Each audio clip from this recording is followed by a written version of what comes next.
I met a witch who predicted my future.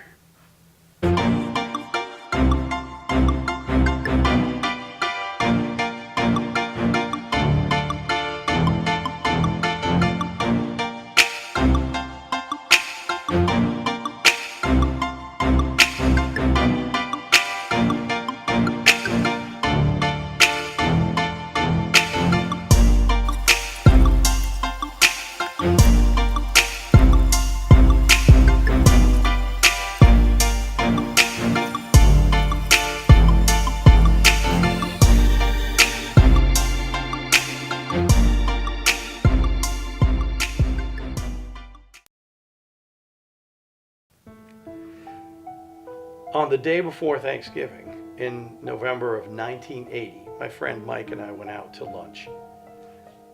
Back in those days, you had to have cash. No kids had like credit cards or debit cards or anything. And to get cash, you had to go into a bank. We didn't have ATMs. We didn't have cell phones. You know, we only like had horse and buggy. No, you know, he had a VW camper van, which is pretty cool. And so we were going to stop at the bank, and so I said I'll wait in the car. Mike goes into the bank, and after a few minutes he doesn't come out, and I'm thinking, well, you know what, I bet there's a wicked long line at the bank. It's the day before Thanksgiving. Banks are going to be closed all weekend long, and everyone's getting their money out. It's lunch hour. So I said, I'll go wait in line with him.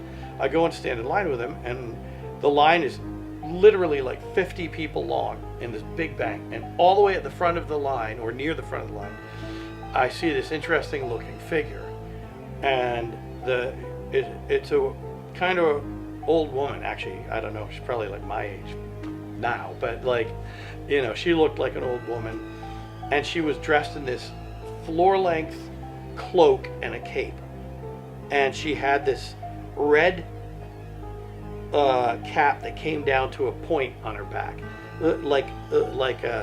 just looked like a Scandinavian witch. She had like knobby cheeks and a knobby chin, and like all of the kind of like a Halloween witch looking person, but not dressed in black and not with a pointy hat that went up. It was like a red pointy hat that was like floppy. And I nudged my friend Mike, and I told Mike that to look at the woman, and he goes, yeah, she looks like a witch, doesn't she? I said, that's what I was thinking. I was telling Mike while waiting in the bank about a dream in which I was flying above the city of Lowell. We lived in Lowell, went to the University of Massachusetts in Lowell, flying above the city of Lowell in my car. And the dream actually was narrated by Buck Henry. Buck Henry was a comedian back then. And Buck Henry's like, oh, there's Andy in his car. And that's some car. And a title came across the dream, That's Some Car. So I'm telling this dream to my friend Mike, and he's laughing because it just is a silly dream. Anyway, the woman concludes her transaction at the front of the bank. She's walking up the line like towards us, and everyone's looking at her because she's like completely out of place. You never see people dressed like that, in a cloak that goes down to the ground with a cape that goes down to the ground and a pointy hat. And she's looking at me as she's walking up the line. And she gets up to me and she stops in front of me and she said, is your name Campbell? And I said, yeah. And she goes, the dream is backwards. And she starts walking like to the exit. And I'm thinking, what is she talking about? Everybody's looking at me like, who are you that this weird woman came up and said that? She comes back to me and she said, remember Mr. Carr from Mount St. Helens, Washington. And I thought, okay, what does that mean? I didn't say that. I'm just standing there looking at this person like, what? And she walks out.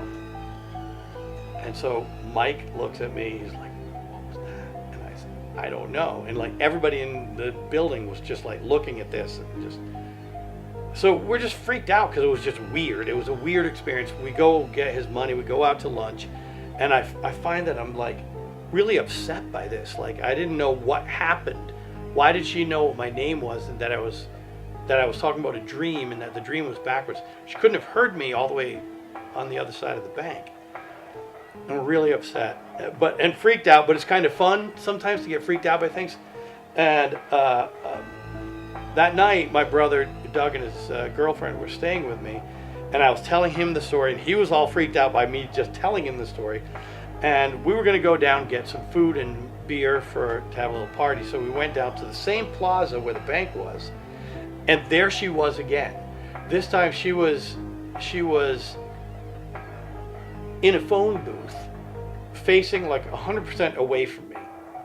And as soon as I saw her, she just turned all the way around, and she looked right at me.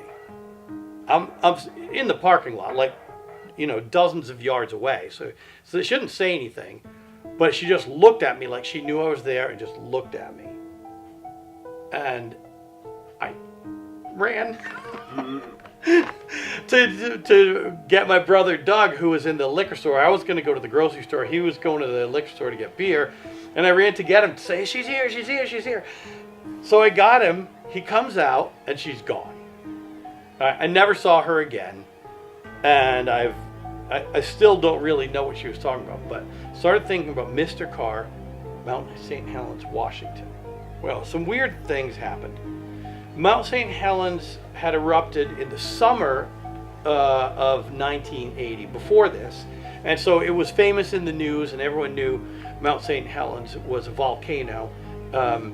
And oddly enough, it erupted the day that, again, the second eruption, and it was the day that she talked to me in the bank, because I saw it on the news at the 11 o'clock news that night.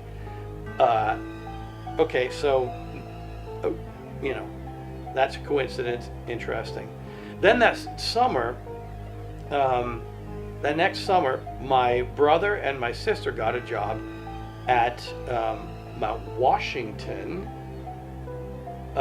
which is in New Hampshire, at the Mount Washington Hotel, which is, have you ever been there?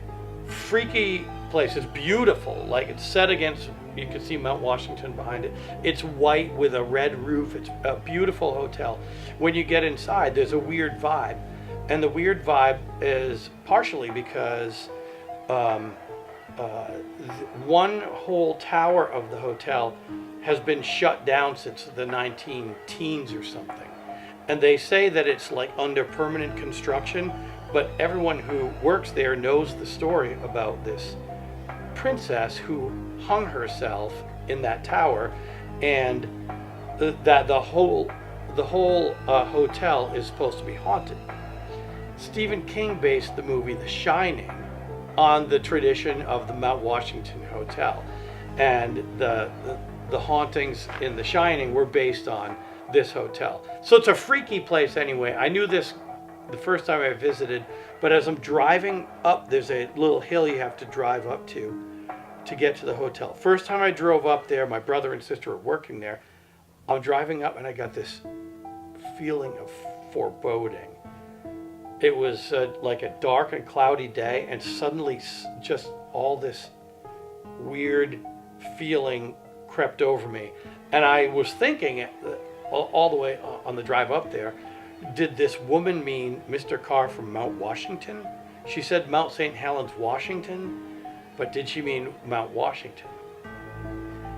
And so I get there, and I'm joking about it with my brother Glenn, who I said, so Glenn, is there somebody here named Mr. Carr? And he and his wife looked at each other, and they were just like, Sam Carr. I said, what? I said, the dream is like that's some Carr, not that Sam Carr. But there's a guy here named Sam Carr? And he goes, yeah. And I said, all right, I've got to meet him. So he introduces me to this kid who was like 19. His name is Sam Carr. Totally normal kid. He was a nice guy, and there was nothing freaky ever happened with Sam Carr. But freaky things started happening in the hotel.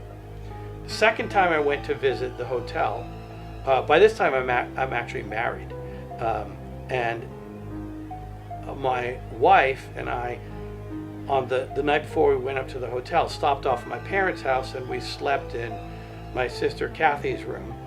And in the middle of the night, my wife wakes me up and says, "Andy, I just had the most horrifying dream." And I said, "What was the dream?" And she said, "You and I were like, and some other people were walking through a cemetery, and my sister fell and hit her head on the corner of a gravestone, and her head kind of split open, and she had a cut from her eyebrow all the way up to the top of her head and all the way to the back, and her head just split open."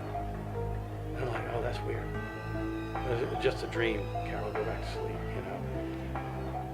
And driving up to the hotel the next day, she's like, "Oh God, I just remembered that dream I had." And I was kind of like, "What dream?" I didn't really pay that much attention the first time. She told me the whole thing again. I'm like, "Yeah, that's weird. But, you know, I wonder why you're thinking about it now." We get up to the hotel, drive up, go to my sister Kathy's room, and she's not in her room. And she knew when we were coming, and so we thought she would have been there.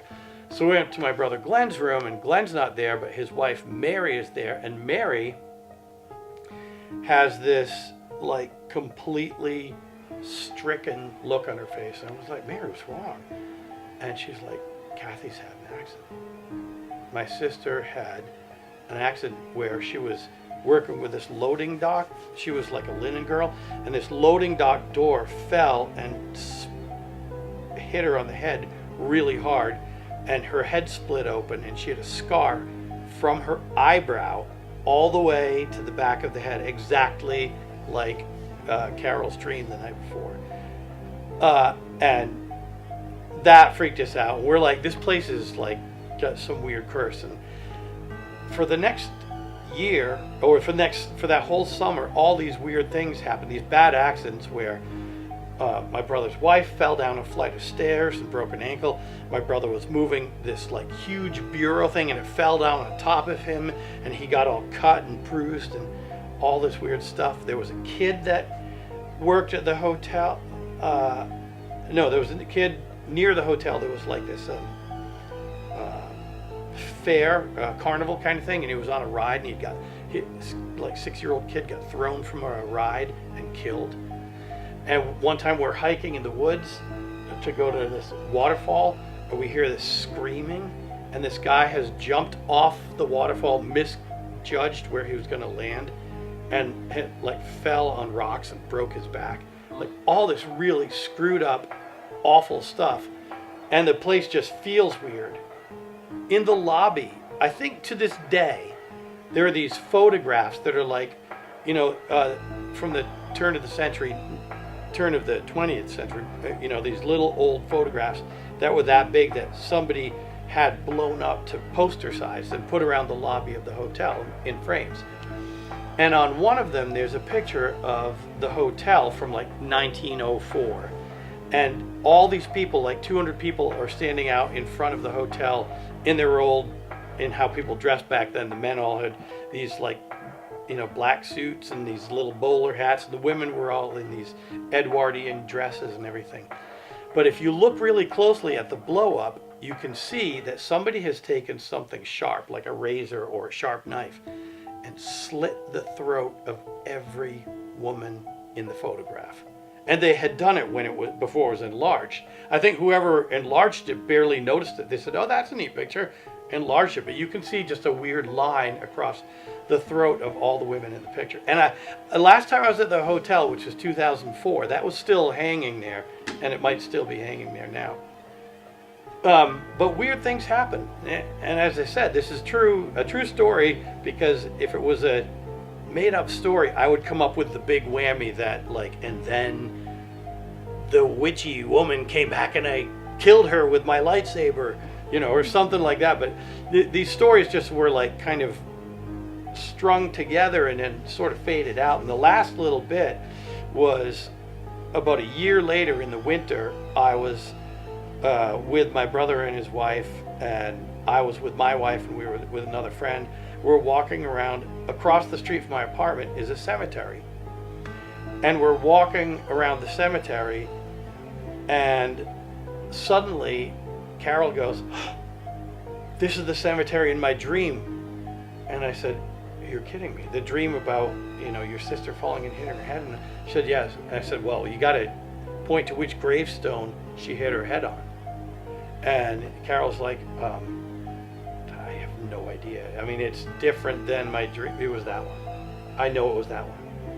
And so we went over, and the name on it, my sister's name is Catherine Elizabeth Campbell. And the name on it was like Catherine Elizabeth Johnson or something like that.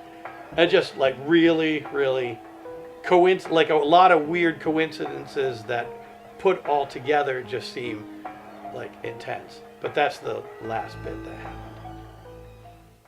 Raven hair and ruby lips, sparks fly from her fingertips, echoed voices in the night. She's a red